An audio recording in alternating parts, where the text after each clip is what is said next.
It's only Sabrina Vitting-Seerup, and before we talk to her, check out the shoes. Look at that. What? This is wasted on radio, but we're on camera now.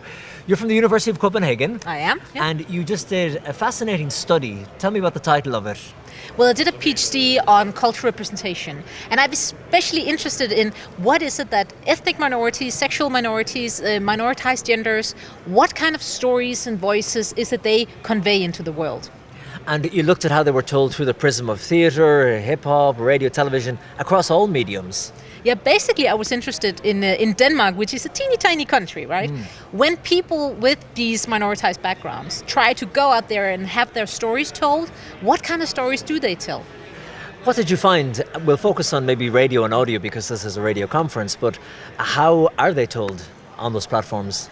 Yeah, what I could see was actually across these media outlets is the same things that's happening.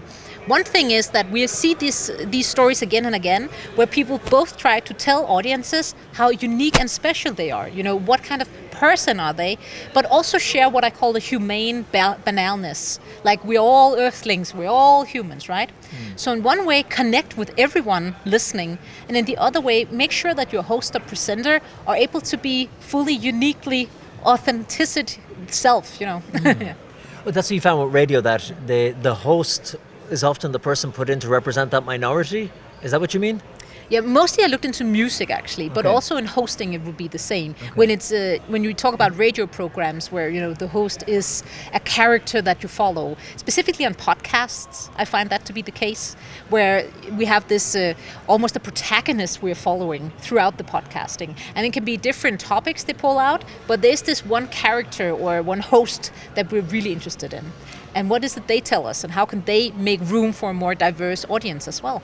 So you were meeting with people in the radio industry and you were giving them advice on how they can better represent and tell those stories. If there was one main takeaway, one key thing they would remember, what would it be, do you think? Diversity does sell if you do it right.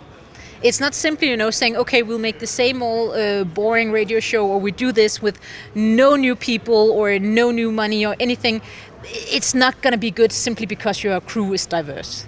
Diversity is something that can heighten an already good production, especially if you let the cast decide for themselves. Isn't that the problem? I've seen that happen in media before, where they put a diverse cast on a show without focusing on the story and the content itself, and then it's a flop.